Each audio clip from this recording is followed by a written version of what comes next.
जय मसीखी। आज आम मैंने रोमियो पुस्तकर तार 7 अध्याय आम मैंने पढ़ा। हे भाई माने, मनुष्य जे पर्यंत जीवित थाए से पर्यंत व्यवस्था जे ताहा उपर कर्तृत्व करे यह तुमे माने कौन जान नहीं। मु तो व्यवस्था जानिबा लोक मान को कहूची, स्वामी जे पर्यंत जीवित थाए से पर्यंत स्त्री स्वामी सहित व्यवस्था द्वारा आबद्ध थाए, किंतु स्वामी मरीगले स्त्री स्वामीर व्यवस्थार मुक्त हुए। अतः स्वामी बंची थाउ थाउ स्त्री जदि अन्य पुरुष सहित संयुक्त हुए हेले ताकू व्यभिचारिणी बोली कहुव। किंतु जदि स्वामी मरी जाए तेबे स्त्री व्यवस्थार मुक्त हुए, आउ जदि से अन्य पुरुष से संयुक्त हुए ताल से व्यभिचारिणी हुए नहीं। एणु हे मोहर भाई माने, ख्रीष्टଙ୍କ शरीर द्वारा तुम्हें माने मध्य व्यवस्था प्रति मृत होइअछ, जेपरि तुम्हें माने अन्य सहित संयुक्त हो, अर्थात आम्भे माने ईश्वरଙ୍କ निमंते फल उत्पन्न करिवा पई जे मृत्यु उत्थापित होइअछन्ति तांको सहित संयुक्त हो। कारण जेतेबेले आम्भे माने शरीर बसरे थिलु सेतेबेले व्यवस्था द्वारा पापाभिलाष गुड़ाक आममानक अंग प्रत्यंग मध्य मृत्यु निमंते फल उत्पन्न करने को कार्य साधना करुला। किंतु जो द्वारा आम मैंने आबद्ध थिलु से मृत हो आम मैंने व्यवस्थार मुक्त होइअछु। एणु आम्भे माने आक्षरिक पुरातन भाव दास्यकर्म नकरी आत्मार नूतन भाव दास्यकर्म करुछु। तेबे आम्भे माने कौन कहवा, व्यवस्था कौन पाप, ताहा केबे न हो, बरं पाप कौन ता व्यवस्था बिना मु जानी न थांती। कारण लोभ कर नहीं, व्यवस्था यह कही नथिले लोभ कौन ताहा मु जानी न थांती। किंतु पाप सुजोग पाई आज्ञा द्वारा मोठे सब प्रकार लोभ जन्माइला। कारण व्यवस्था बिना पाप मृत, आउ मु एक समय व्यवस्था बिना जीवित थिली, किंतु आज्ञा आसंते पाप जीवित हैला, पुणी मु मृत हेली। से जीवनदायक जो आज्ञा ताहा मो पक्षरे मृत्युजनक बोली जनागला। कारण पाप सुजोग पाई आज्ञा द्वारा मते प्रतारणा कला, पुणी ताहा द्वारा मते बोध कला। अतएव व्यवस्था पवित्र, पुणी आज्ञा पवित्र, न्याय संगत और उत्तम। तेबे जहा उत्तम ताहा कि मो पक्षरे मृत्युदायक हैला ताहा केबे न हो, किंतु पाप मृत्युदायक हैला। जेपरि जहा उत्तम ताहा देई मो प्रति मृत्यु साधन करिबा द्वारा पाप पाप बोली प्रकाश पाए, पुणी जेपरि आज्ञा द्वारा पाप अतिशय पापमय हुए। तेणु व्यवस्था जे आत्मिक यह आम जानू, किंतु मु शारीरिक पापर कृतदास। कारण मु जहा करे ताहा जाने नहीं, जेणु मु जहा इच्छा करे ताहा करे नहीं, बरं जहा मु घृणा करे ताहा ही करे। किंतु जहा मु इच्छा करे नहीं ताहा जदि करे तेबे व्यवस्था जे उत्तम यह तो मु स्वीकार करे। एणु मु आउ ताहा करू नहीं, किंतु मोठारे बास करुवा पाप ताहा करुअछि। कारण मोठारे अर्थात मो शरीर जेकोसी उत्तम विषय बास करे नहीं यह मु जाने। जेणु मु इच्छा करी पारुथिली, किंतु जहा उत्तम ताहा करिया निमंते मोर सामर्थ्य नहीं। कारण जे उत्तम कर्म करने को मु इच्छा करे ताहा करे नहीं, किंतु जो कर्म करने को मु इच्छा करे नहीं ताहा करे। किंतु जहा मु इच्छा करे नहीं ताहा जदि करे तेबे मु निजे ताहा आउ करे नहीं, मात्र मोठारे बास करुवा पाप ताहा करे। अतएव उत्तम कर्म करने को इच्छुक जे मु मो निकटरे जे मंद उपस्थित यही व्यवस्था मु देखुछि। कारण आंतरिक पुरुषर भाव अनुसार मु ईश्वर को व्यवस्था रे आनंद करे, किंतु मोर अंग प्रत्यंग गोटे भिन्न व्यवस्था देखे, ताहा मनर व्यवस्था विपक्ष युद्ध करे। आउ मोर अंग प्रत्यंग जो पापर व्यवस्था अच्छी मते से बंदी कर दिए। हाय दुर्भाग्य मनुष्य जे मु मते यही मृत्युर शरीर किए उद्धार करिवो। आम मान प्रभु जीशु ख्रीष्ट द्वारा ईश्वर को धन्यवाद हो। अतएव मु निजे मन द्वारा ईश्वर को व्यवस्थार दास, किंतु ईश्वर द्वारा पाप व्यवस्थार दास अटे। अतएव जो मैंने ख्रीष्ट जीशु अच्छी सेमानकर प्रति वर्तमान कौन सी दंडाज्ञा नहीं।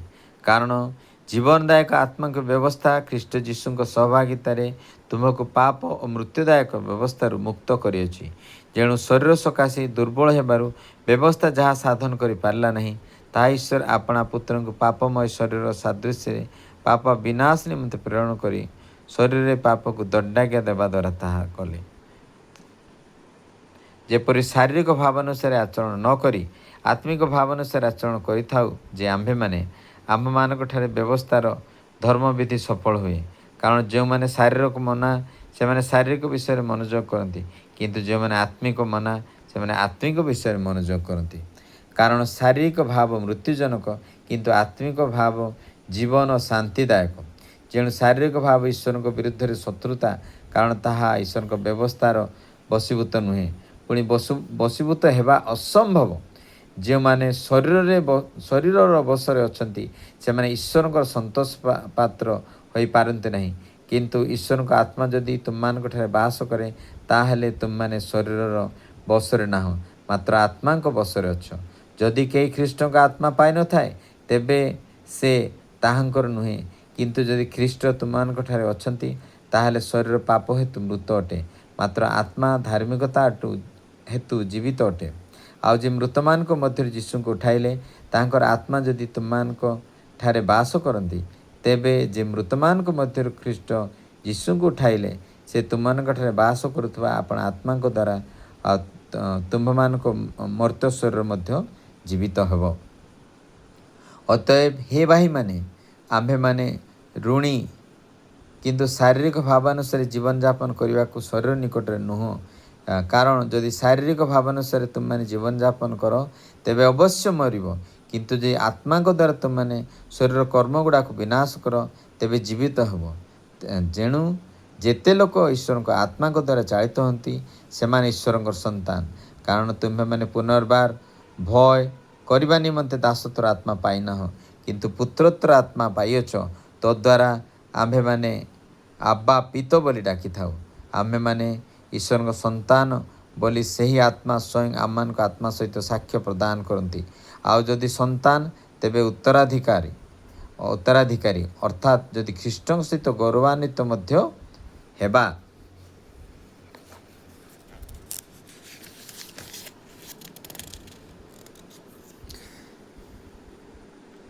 କିନ୍ତୁ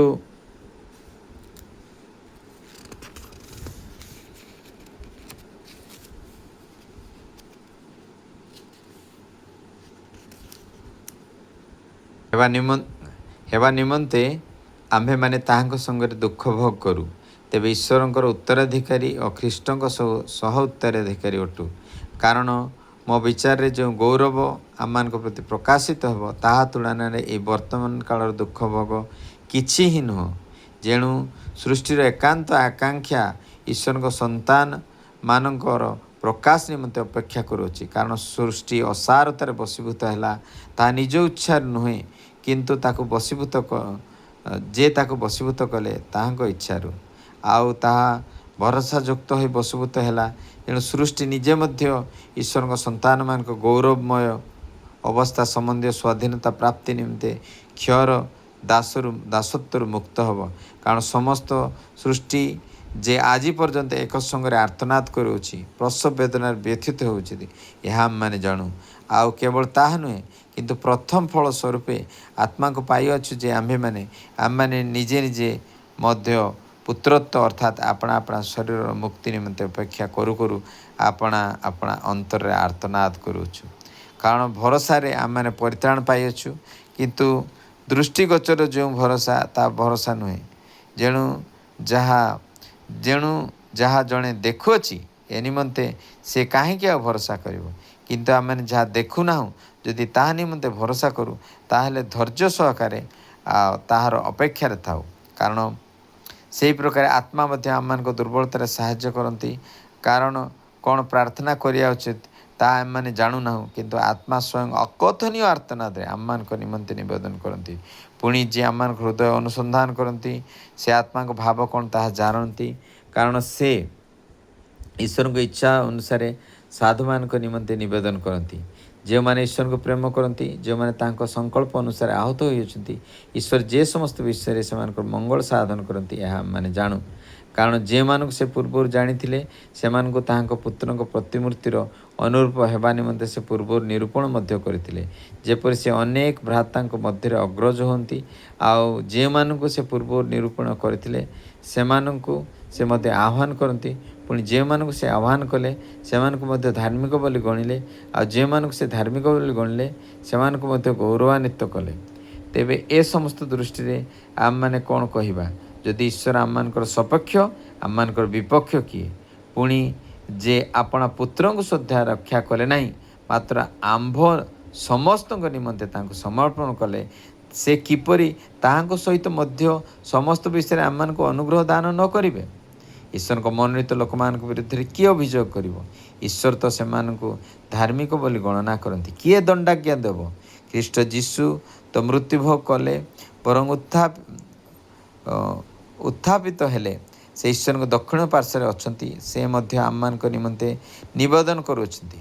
ଖ୍ରୀଷ୍ଟଙ୍କ ପ୍ରେମରୁ କିଏ ଆମମାନଙ୍କୁ ବିଚ୍ଛିନ୍ନ କରିବ? କି କ୍ଲେଶ, କି ସଙ୍କଟ, କି ତାଡ଼ନା, କି ଦୁର୍ଭିକ୍ଷ, କି ଉଲ୍ଲଙ୍ଘତା, କି ବିପଦ, କି ଖड्ग? ଯେପରି ଲେଖା ଅଛି, ତୁମ୍ଭ ନିମନ୍ତେ ଆମ୍ଭେମାନେ ସମସ୍ତ ଦିନ ନିହତ ହୋଇଅଛୁ, ଆମମାନେ ବଧଯୋଗ୍ୟ ମେଷ ପରି ଗଣିତ ହୋଇଅଛୁ। ତଥାପି ଯିଏ ଆମମାନଙ୍କୁ ପ୍ରେମ କଲେ, ତାହାଙ୍କ ଦ୍ୱାରା ଆମମାନେ ଏହି ସମସ୍ତ ବିଷୟରେ ସର୍ବତ ଭାବେ ବିଜୟ ଅଟୁ। କାରଣ ମୃତ୍ୟୁକୁ ଜୀବନ, ଦୂତ କି କର୍ତ୍ତାପଣ, ବର୍ତ୍ତମାନ କି ଭବିଷ୍ୟତ କି ପରାକ୍ରମ, ଉଚ୍ଚସ୍ଥ ବିଷୟ କି ନିଚସ୍ଥ ବିଷୟ, କି ଅନ୍ୟ କୌଣସି ସୃଷ୍ଟ ବସ୍ତୁ ଆମମାନଙ୍କ ପ୍ରଭୁ ଖ୍ରୀଷ୍ଟ ଯୀଶୁଙ୍କ ଦ୍ୱାରା ପ୍ରକାଶିତ ଈଶ୍ୱରଙ୍କ ପ୍ରେମରୁ ଯେ ଆମମାନଙ୍କୁ ବିଚ୍ଛିନ୍ନ କରିପାରିବ ନାହିଁ, ଏହା ମୁଁ ନିଶ୍ଚୟ ଜାଣେ। ଆମେନ୍। ଦୟାଳୁ ସର୍ବଶକ୍ତିମାନ ପିତା, ଆପଣ ଆମର ଧନ୍ୟବାଦ हो ପବିତ୍ର ବାକ୍ୟ ନିମନ୍ତେ। ପ୍ରେମୟ ପ୍ରଭୁ ସୁବର୍ଣ୍ଣ ବାକ୍ୟ ଦେଇ ଆମମାନଙ୍କୁ କଥା କହିଛନ୍ତି। ପ୍ରଭୁ ଆପଣଙ୍କ ପ୍ରେମ ପ୍ରଭୁ ସର୍ବୋତ୍ତମ ଅଟେ, ତାହା ଚିରନ୍ତନ ପ୍ରେମ ଅଟେ। ପ୍ରଭୁ ଖ୍ରୀଷ୍ଟଙ୍କ ପ୍ରେମରୁ କିଏ ଆମମାନଙ୍କୁ ବିଚ୍ଛିନ୍ନ କରିବ? କି କ୍ଲେଶ, କି ସଙ୍କଟ, କି ତାଡ଼ନା, କି ଦୁର୍ଭିକ୍ଷ, କି ଉଲ୍ଲଙ୍ଘତା, କି ବିପଦ, କି ଖड्ग? ପ୍ରଭୁ ଧନ୍ୟବାଦ। ପ୍ରଭୁ ଆପଣଙ୍କର ପ୍ରଭୁ ଏହି ମହାନ ପ୍ରତିଜ୍ଞା ନିମନ୍ତେ ଧନ୍ୟବାଦ। ପ୍ରେମୟ ପ୍ରଭୁ ଆପଣଙ୍କ ପ୍ରେମ ନିମନ୍ତେ ଧନ୍ୟବାଦ। ପ୍ରଭୁ କେହି ଆମମାନଙ୍କୁ ସେ ପ୍ରେମରୁ ବିଚ୍ଛିନ୍ନ କରିପାରିବନି। ହାଲେଲୁୟା। ସେ ଗ୍ରେସ୍କୁ ନାଜରିତ ଯୀଶୁଙ୍କ ନାମରେ ରିସିଭ୍ କରିନେଉଛୁ। ପ୍ରେମୟ ପ୍ରଭୁ ଈଶ୍ୱରଙ୍କ ମନୋନୀତ ବିରୁଦ୍ଧରେ କିଏ ଅଭିଯୋଗ କରିବ? ଧନ୍ୟବାଦ ପ୍ରଭୁ, ଧନ୍ୟବାଦ ପ୍ରଭୁ। ଆପଣ ଆମମାନଙ୍କୁ ଧାର୍ମିକ ଗଣନା କରିଛନ୍ତି। ଆପଣ ପୁତ୍ରଙ୍କୁ ସୁଦ୍ଧା ଆପଣ ରକ୍ଷା କଲେ ନାହିଁ, ସମସ୍ତ ସମର୍ପଣ କଲେ। ପ୍ରେମୟ ପ୍ରଭୁ ସେ ଅନୁଗ୍ରହକୁ ରିସିଭ୍ କରୁଛୁ ନାଜରିତ ଯୀଶୁଙ୍କ ନାମରେ। ପ୍ରତ୍ୟେକ ଭାଇ ଭଉଣୀଙ୍କ ପ୍ରତି ପ୍ରେମୟ ପ୍ରଭୁ ତାହା ହଉ। ପ୍ରେମୟ ପ୍ରଭୁ ଆପଣ ମହିମା ପାଆନ୍ତୁ, ଗୌରବ ପାଆନ୍ତୁ। ପ୍ରେମୟ ପ୍ରଭୁ ଆପଣ ପ୍ରଭୁ ତାଙ୍କ ସଂକଳ୍ପ ଅନୁସାରେ ଯେମାନେ ଆଇଛନ୍ତି ସେ ସମସ୍ତ ବିଷୟରେ ମଙ୍ଗଳ ସାଧନ ଆପଣ କରିଛନ୍ତି। ପ୍ରେମୟ ପ୍ରଭୁ ହାଲେଲୁୟା। ଧନ୍ୟବାଦ ପ୍ରଭୁ ଆପଣଙ୍କର ମଙ୍ଗଳ ଦାନ ନିମନ୍ତେ, ଆମମାନଙ୍କର ପେନ୍ ନିମନ୍ତେ, ଆମମାନଙ୍କ କଷ୍ଟ ନିମନ୍ତେ ଧନ୍ୟବାଦ, କାରଣ ତାହା ମଙ୍ଗଳ ସାଧନ କରିଅଛି।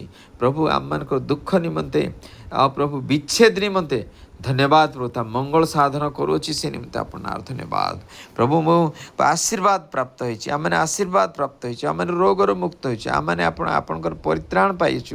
ପ୍ରଭୁ ଆପଣ ଯେଉଁ ଭରସା ପାଇଅଛୁ ସେ ନିମନ୍ତେ ଆପଣ ନାମରେ ଧନ୍ୟବାଦ, ଧନ୍ୟବାଦ, ପ୍ରଶଂସା ହଉ। ପ୍ରଭୁ ଆପଣ ପବିତ୍ର ଆତ୍ମା ଆପଣ ଆମମାନଙ୍କୁ ସାହାଯ୍ୟ କରନ୍ତି। ପ୍ରଭୁ ଧନ୍ୟବାଦ ପ୍ରଭୁ ଆପଣଙ୍କ ସାହାଯ୍ୟ ନିମନ୍ତେ। ସାହାଯ୍ୟକୁ ଆମେ ରିସିଭ୍ କରୁଛୁ ପ୍ରଭୁ, ସେ ଅକଥନୀୟ ଆର୍ତ୍ତନାଦ ପ୍ରଭୁ ହାଲେଲୁୟା।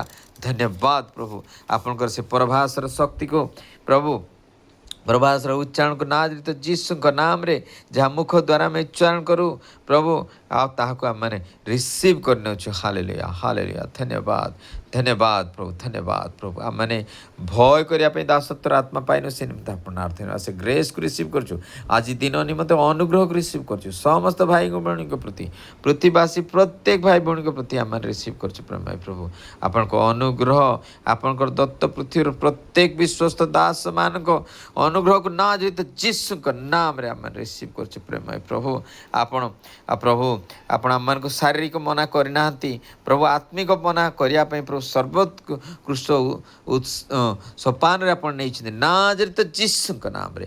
ଆଉ ସେଇ ଆତ୍ମିକ ଦାନକୁ ପ୍ରଭୁ ଆତ୍ମିକ ମନକୁ ରିସିଭ୍ କରୁଛି। ପ୍ରେମୟ ପ୍ରଭୁ ଆପଣଙ୍କ ହିଲିଂ ହେଲ୍ଥକୁ ପ୍ରଭୁ ହାର୍ଟରୁ ଆଉ ପ୍ରଭୁ ବଡ଼ି ପର୍ଯ୍ୟନ୍ତ ପ୍ରତ୍ୟେକ କିଛି ଫିଜିକାଲି, ମେଣ୍ଟାଲି, ସ୍ପିରିଚୁଆଲି, ଫାଇନାନ୍ସିଆଲି ଆପଣଙ୍କ ବ୍ଲେସିଂସକୁ ଆବଣ୍ଡେଣ୍ଟଲି ରିସିଭ୍ କରୁଛୁ। ପ୍ରେମୟ ପ୍ରଭୁ ଆପଣ ନାମରେ ଧନ୍ୟବାଦ, ପ୍ରଶଂସା। ପ୍ରେମୟ ପ୍ରଭୁ ଆପଣ आम मान को सामर्थ्य देते पवित्र आत्मा को द्वारा से निमित्त आपनार धन्यवाद हो प्रभु आपण आम को सिद्ध कर से निमित्त आपनार धन्यवाद हो धन्यवाद प्रभु समस्त लोभर मुक्त कर प्रेमय प्रभु आपण नाम धन्यवाद प्रेमय प्रभु आम मान को पाप प्रति मृत आ प्रभु आत्मा जीवित कर से निमित्त आपनार धन्यवाद धन्यवाद प्रभु ये आत्मिक बलिदान निमंते आपण आम को व्यवस्था मुक्त कर से निमित्त आपनार धन्यवाद धन्यवाद प्रभु ये पवित्र वाक्य निमंते ना जे तो जीसु का नाम रे प्रभु 1000 टाइम्स ग्रेस को रिसीव कर आमेन आमेन आमेन जीसु का नाम रे मांगे आमेन।